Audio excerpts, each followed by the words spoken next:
This is Hayden from S8CTV. Today I'm very lucky to be joined here in Manchester for the first time by Flynn. Jordan, how are you doing today? I'm good, thank you. Chilling. It's good to hear. So obviously, we're here, you got a massive fight against Vuong, third time lucky this time. With those two times before, do you think the fight's maybe changed in that time, like ability-wise, hatred-wise, what sort of changed in that time? Yeah, I think he's got more experience now. He's had two 10-round fights. So he's got more experience. He hadn't done 10 rounds before, and it's been brewing for over a year, so it's got bigger. The beef's been going on for over a year, and also we got a bout on the line now, WBO European, so the fight is much bigger, so it's good. With the fight, I'm curious this time, how did it sort of all come about? Because it seemed like it wasn't going to happen, this time last year once it fell through the second time. With that, how did it all sort of come about this time? It came back around because obviously he had the fight with Gavin Gwynn, and I think they thought he's not really ready for someone on that kind of level. So I think they think that I'm a step back. So they've got me in the ring, and yeah, we'll see.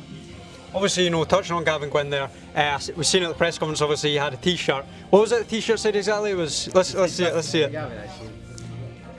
It's there. Camera's not in the cage. So where did that idea sort of come from?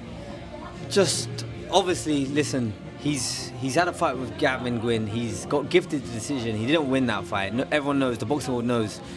And I think it's my job to make an example of this guy. It keeps happening in boxing. Everyone's seeing bad decisions. It never comes to an end, and it's got to stop somewhere. We've got to do something about it and make an example of it.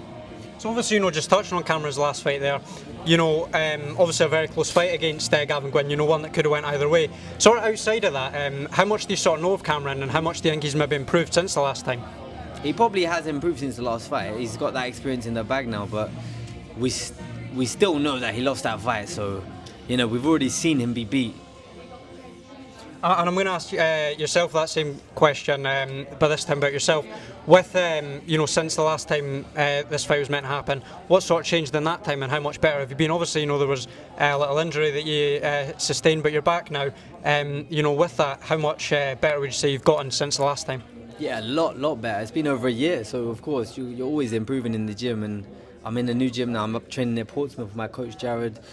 In the gym with Mark Chamberlain, we've got some good fighters in the gym, and yeah, camp's been going good, training's been going well, improving all the time.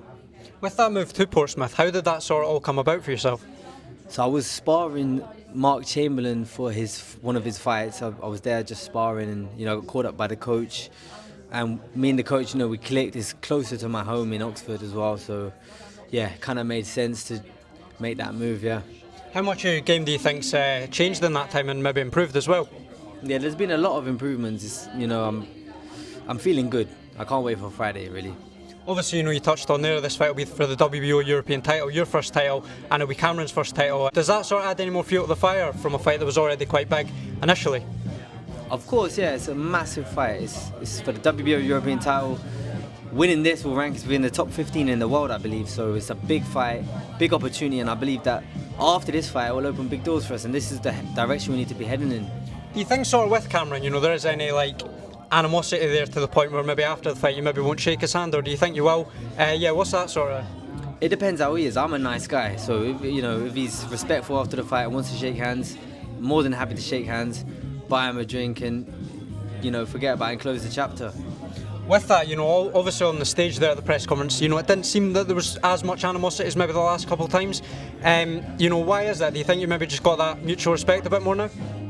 It's probably that it's happened so many times now. It's like you feel like you know this guy now. You know what I mean? We've done these press conferences, face to faces, like you kind of know this person. So it's like, what's the point of keep pushing and shoving each other? We're fighting in 2 days, so we're just saving for the ring. And then last one for me, I'm going to ask you to break down the fight with Cameron Vuong. How do you sort of see it going? I believe it will be I think it will be quite a little feeling out process for a round or two, and then I think we'll get straight to it and have a war. Definitely. Jordan, thank you very much for your time, mate. Best of luck on Friday.